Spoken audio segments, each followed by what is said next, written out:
PSL 2025 के लिए तमाम टीमों के स्क्वाड्स और उनकी जो कम्बिनेशंस हैं वो आप मुलाहिज़ा कर चुके हैं वर्ल्ड स्पोर्ट्स पर, जिसमें हमने जायज़ा लिया कि किस टीम के पास अच्छे बैटर्स हैं, किस टीम के पास अच्छा मिडल ऑर्डर है, किस टीम के पास स्पिनर्स अच्छे हैं, किस टीम के ऑलराउंडर अच्छे हैं और किस टीम का पेस अटैक अच्छा है और किसका कमज़ोर है।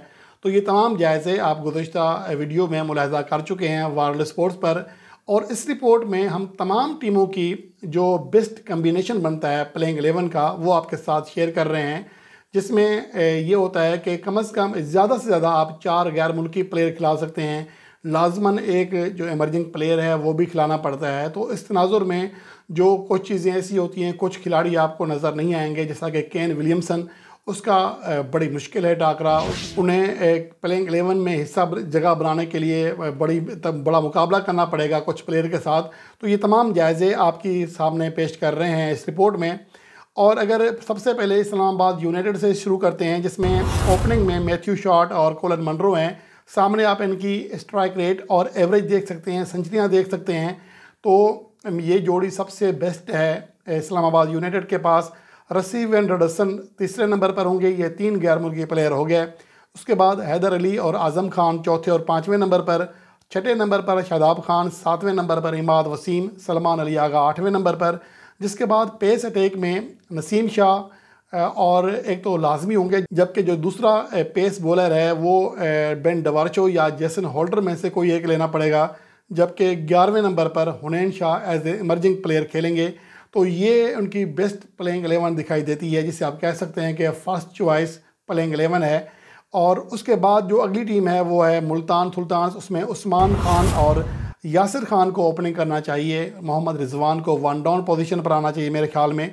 और यहाँ पर यासिर खान का मुकाबला होगा जॉनसन चार्ल्स के साथ कि इनमें से कौन खेलता है। जॉनसन चार्ल्स भी एक धुआंधार बैटिंग करने की सलाहियत रखते हैं, 4 सेंचुरियाँ कर चुके हैं, 42 फिफ्टियाँ कर चुके हैं T20 फॉर्मेट में।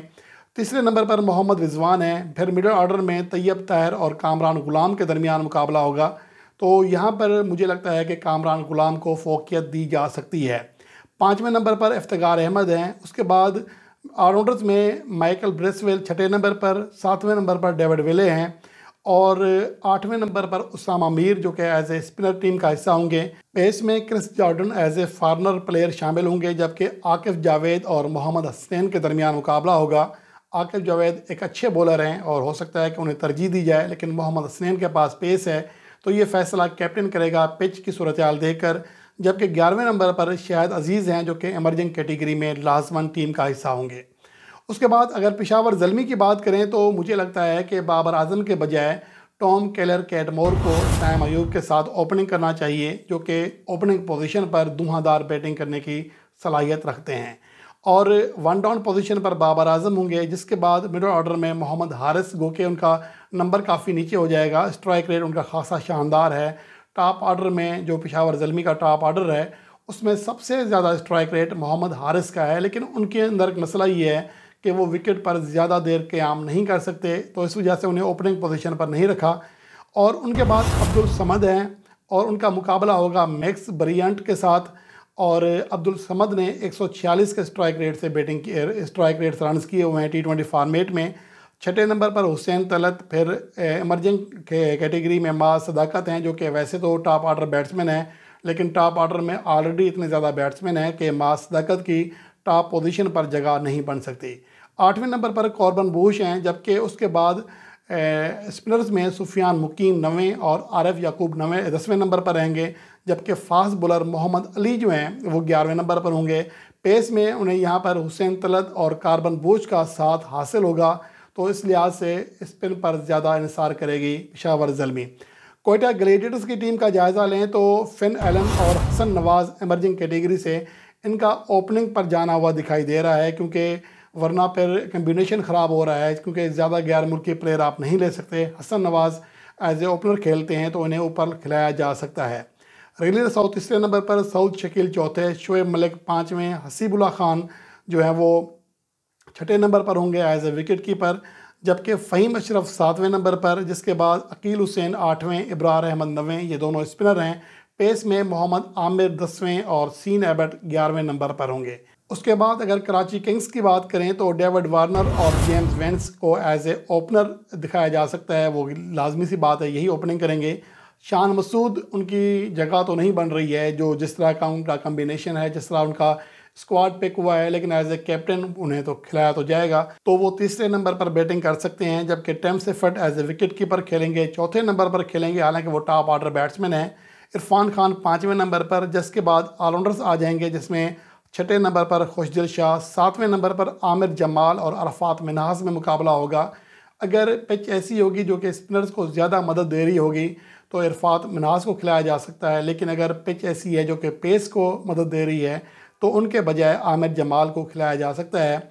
आठवें नंबर पर अब्बास अफरीदी हैं, नौवें नंबर पर हसन अली, उसके बाद एडम मिल्न जो कि न्यूजीलैंड के एक अच्छे फास्ट बॉलर हैं और T20 फॉर्मेट में खासा बेहतर रिकॉर्ड रखते हैं। उसके बाद फवाद अली को एमर्जिंग कैटेगरी में यहाँ पर खिलाया जा सकता है एज ए पेसर।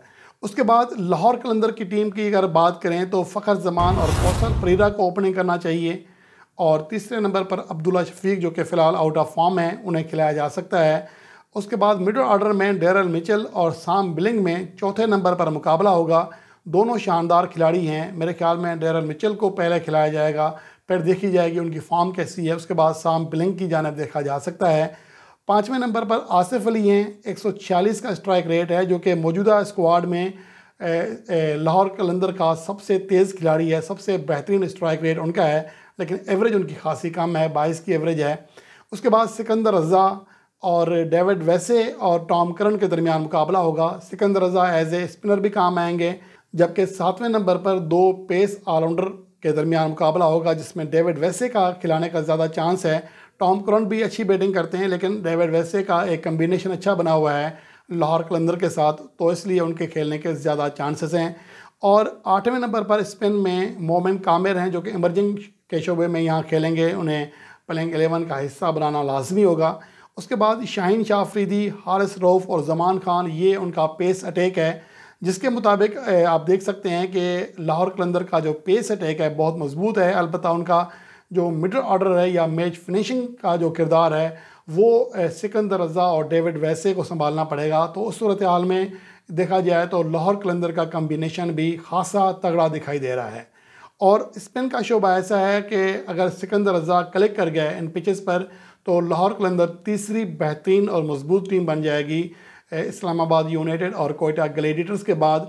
लेकिन इसके बावजूद जब इवेंट शुरू होता है तो खिलाड़ियों की परफॉर्मेंस, उनका कम्बिनेशन, उनकी फॉर्म, ये बहुत ज़्यादा मैटर करती हैं। लेकिन अगर आप माजी के रिकॉर्ड से और T20 फॉर्मेट के रिकॉर्ड के एतबार से देखें तो ये बेस्ट प्लेइंग 11 बन रही हैं सबकी। उसके बाद आप खुद डिसाइड कर सकते हैं कि इनमें से सबसे तगड़ी प्लेइंग 11 किस टीम की है। इसके हवाले से आप कमेंट सेक्शन में अपनी राय का इज़हार कर सकते हैं। वो देखने के बाद हो सकता है अगर हमें कुछ ज़्यादा जवाबात आए, ज़्यादा ऐसी चीज़ें हैं जो लगा कि कुछ लोग और चाह रहे हैं प्लेइंग 11 ऐसा नहीं चाह रहे हैं, या वो समझते हैं कि ये बेस्ट प्लेइंग 11 नहीं है, इसमें कुछ चेंजिंग्स होनी चाहिए, तो वो चेंजिंग्स आप हमारे साथ शेयर करें तो हम उसको भी शामिल करेंगे। एक तफसीली वीडियो बाद में आपके लिए रिकॉर्ड की जाएगी।